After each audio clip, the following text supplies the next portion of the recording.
السلام عليكم maalinimo wanaagsan ku soo dhawaada maadadeena physiology-ga casharkii labaad ee taxanaha inoo ahaa casharkani maanta waxaynu ku baran doonaa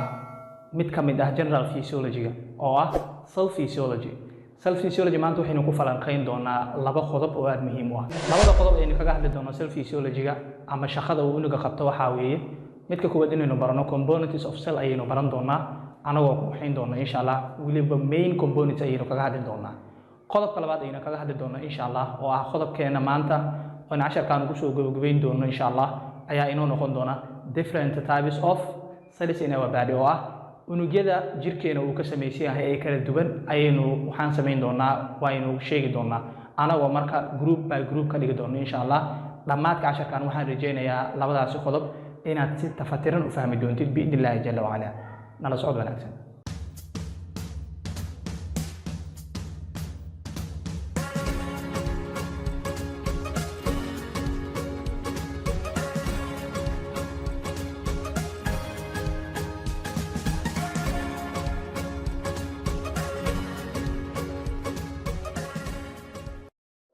soo noqod wanaagsan aynu galna marka qaybteena koowaad waxaynu baran doonaa cell components ama waxa uu ka kooban yahay unuga ama cellka waxa uu ka kooban yahay waa ay badan yihiin balse waxa uu muhiimsan inta badan loo soo koobaa three main components saddexdaas components oo muhiimka ah waxay noqon doonaan insha Allah midka koowaad oo aynu ku bilaabi doono oo ah cell membrane midka labaad aynu aadi doono oo ah nucleus midka saddexaad oo ah cytoplasm meelahay ku kala yeelan iyo structure-kaas sidoo uu sameeyay yahay sabuuradan isla aadna marka haddaynu sabarna marka components of cell horta sidaynu ognahay cellka waxa uu sameeyay yahay waa mid wareegsan oo circular ah wareegan marka oo cellka soo hareereeya waxa loo yaqaanaa xayndaabkani cell membrane waxa loo yaqaanaa cell membrane ama waxaynu dhihi karnaa plasma membrane cell membrane ama waxa kale oo la dhihi karaa plasma membrane waxa uu qabto iyo wuxuu ka kooban yahay dhanba wayna sheegi doonaa insha Allah marka labadan magac oo ah cell membrane iyo plasma membrane waa inaad haysaa midka labaad oo ah cytoplasm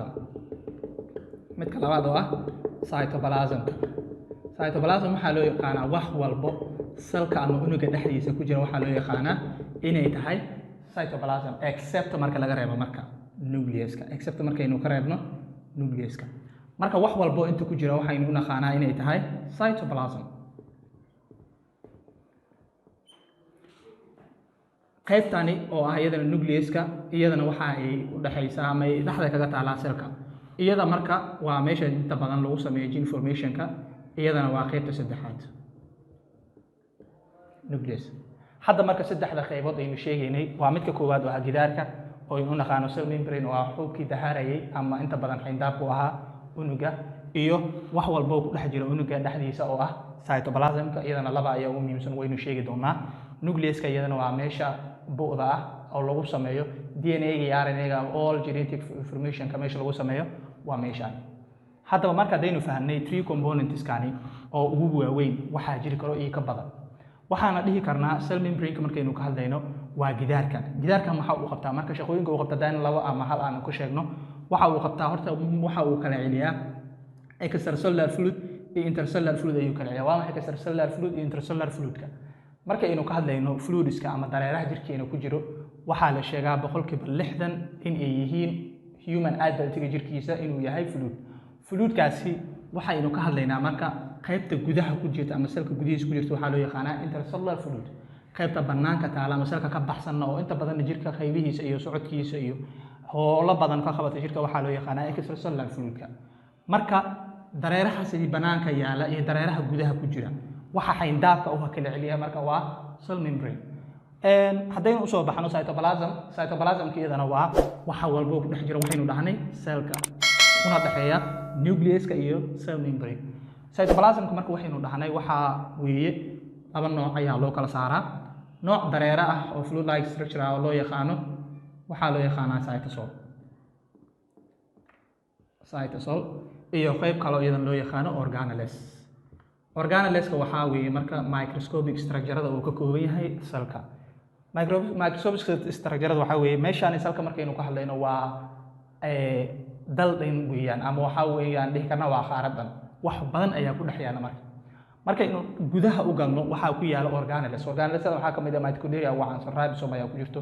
ER ayaa ku jiro endoplasmic reticulum iyo kasii badan Golgi apparatus dhammaan waa ay soo galaan cytosolkana waa wax walba oo dareeraha marka meeshaan laga dhaxayli karo ayaa waxaa loo yaqaanaa cytosol hadda labadan haddaynu isla fahanay marka oo ah cytoplasm iyo haddaynu isla fahanay cell membrane hadda nucleuska aynu u gudubno nucleuska iyadana waxa weeye waa qaybta ugu muhiimsan marka laga hadlaayo waayo waa waxa genetic inta badan sameeya genetic formationka waa meesha inta badan ay ka tarmaan waa meesha inta badan ay ka bilaabato shaqada dhan oo selka uu qabanayo waa meesha ay ka bilaabato marka saddexdan ayaynu ku soo koobaynaa cell componentska waa ay badan yihiin marka waynu kala qaadi doonaa insha Allah balse hadda markaynu ka hadalno intan ayaynu ku soo koobaynaa haddii aynu wax yar oo dheeraad ah ku darno marka wax yar oo dheeraad haddaynu ku darno cytoplasmka cytosol iyo waxa uu kala baxayaa aan dhahnay organelles cytosolka waa dareere organelleskana laba ayuu u kala baxaa marka wax walba organelles inta ku jiro laba ayaa loo kala qaybiyaa kuwa loo yaqaano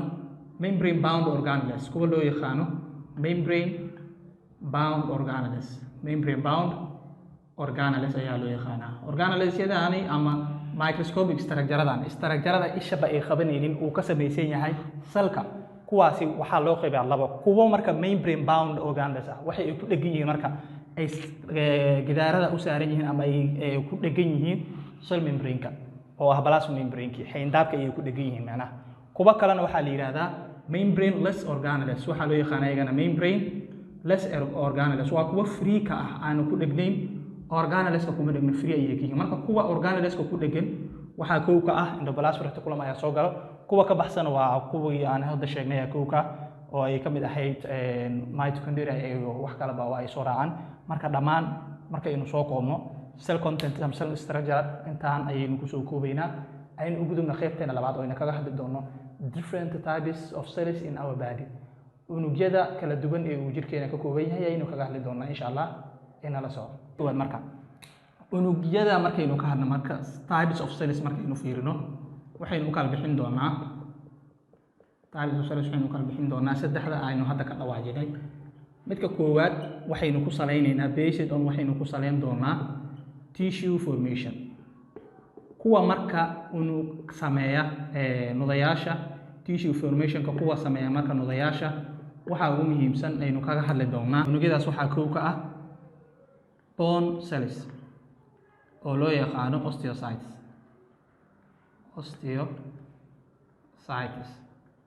labo cartilage cells oo iyagana loo yaqaano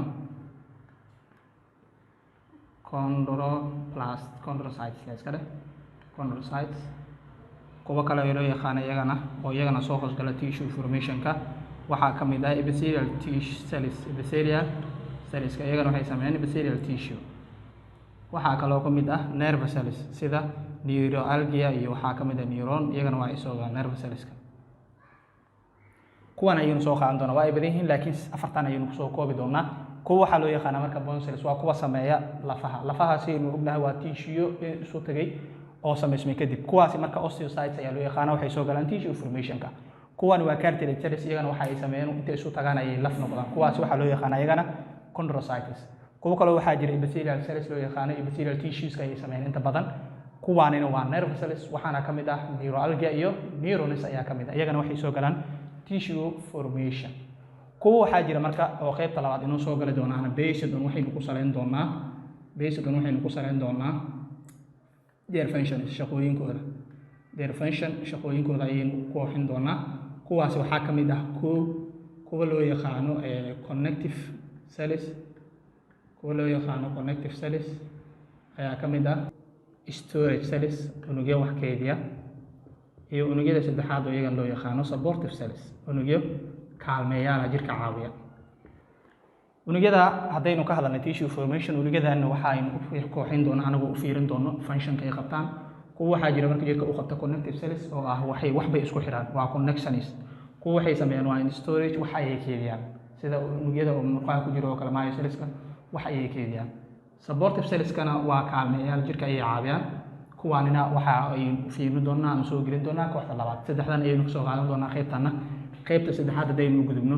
waxaynu u bixin doonaa specialized cellska waxaa kow ka ah sperm cell ayaa kow ka ah oo ah unuga ugu yar ee uu jirka bini'aadamka leeyahay. labo waxaan kaloo soo gelinaynaa blood cells sida RBC iyo iyagana waxay soo galaan qayb specialized cell, sperm cell iyo blood cell. kuwa unugyada shahwada iyo kuwa dareerayaasha inta waxay soo galaan dhiigga ah, qaasatan blood streamka ku jira waxay soo galaan specialized cells. saddexdaana ayaynu kooxaynay kuwa tissue formation ah, kuwa oo aynu function u fiirin doono iyo kuwa aynu u fiirin doono specialized cell. dabcan waxaan rajeynayaa casharkeenii maanta aynu qaadanay waa cell physiology inaad si fiican u fahantay. haddii ay jiraan wax su'aalo ah qaybta hoose ee commentiga inoogu reeb. haddii aysan jirin waxaan kaa codsanaynaa inaad casharkiisa xiga aad la socotid. intaynu ku kulmi doono casharkan casharka weyn kaga tegayaa. Assalaamu calaykum.